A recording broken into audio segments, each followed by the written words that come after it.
If you have a little money saved up and have no clue how to start, then this video will go over the basics of how to invest your first $1,000. Money is a difficult game to master. But it is also a learnable skill. It's tough, competitive, and merciless, and you're condemned to fail if you don't know the rules. But for those who know the fundamentals, it's very possible to win big with money over their lifetime. Most people have the dilemma of working hard their entire lives, but ending up broke, living paycheck to paycheck, and not being able to quit their jobs because they don't know how to make their money make even more money. In other words, they have no idea how to invest. Assume you've been saving money and have $1,000 in your bank account. That is a significant accomplishment in itself, given that roughly 70% of Americans do not even have $1,000 in their bank account. So, instead of spending it on another useless device or a pair of shoes that you will wear once and then keep in your closet for many years before finally throwing them away, suppose you are going to invest it. But the question is, where do you invest your first $1,000? Do you put it towards real estate or the stock market? What types of stocks do you invest in? Is $1,000 sufficient to begin investing? We'll address all of these questions and many more. So, give the video a like and let's get started. Consider the following example to better understand what investing is and how it works. Let's imagine you worked really hard and saved $250,000. You could go to a store and buy yourself some luxuries to show everyone how successful you are, or you could purchase yourself a piece of real estate, like an apartment or a two-bedroom house, and rent it out. You will receive at least $2,000 per month. If you decide that you no longer want to get that $2,000 paycheck every month, you may sell it and recoup your initial investment. In fact, the value of your investment may increase, allowing you to sell it for a better price. This is also known as capital gains, the difference between the buying and the selling price. That is how money is made in real estate, through rental income and capital gains.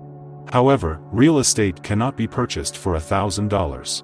That's not even enough for a down payment, but that doesn't mean you can't put that $1,000 somewhere else and let it grow. The simplest solution is to place it in a savings account and earn interest, but why would the bank pay you to keep your money in the bank? Shouldn't they instead charge you?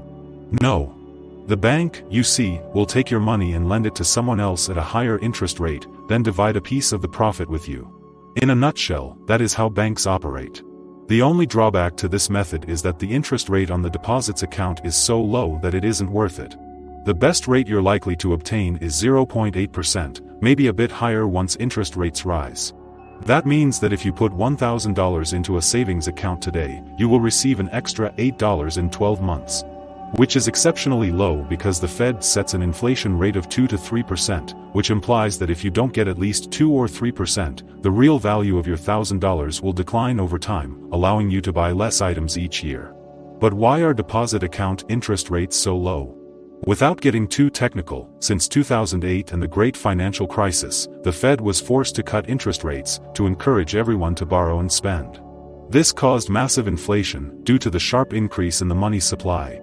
The Fed has just begun raising interest rates, which might eventually reach more than 3%, implying that savings account interest rates will grow as well.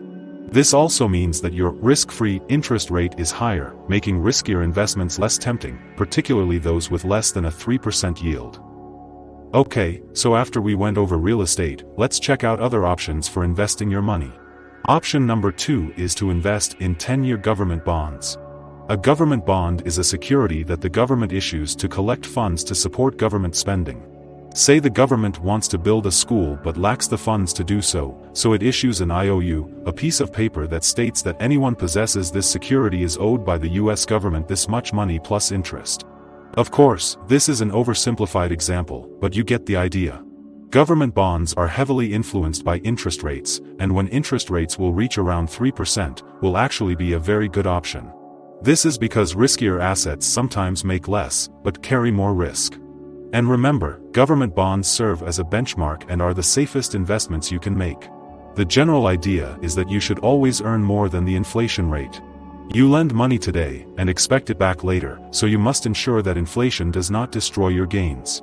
Any investment entails some level of risk. For example, if you loan money to the US government, what are the chances that the US government would fail on its loan?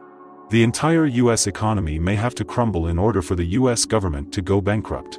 As a result, US bonds are regarded as the safest investments in the world. However, if you want to make a bigger return, say 10%, 20%, or 30%, you might consider option number 3, investing in the stock market. Some stock prices can skyrocket by hundreds of percent. The issue then becomes, why would someone invest elsewhere when they can double or triple their money in the stock market? Risk is the answer. There isn't much risk associated with government bonds, as we explained earlier. To a certain extent, you might consider them as risk-free. However, when it comes to individual enterprises, there is a chance that they may fail. A company you invest in may declare negative results.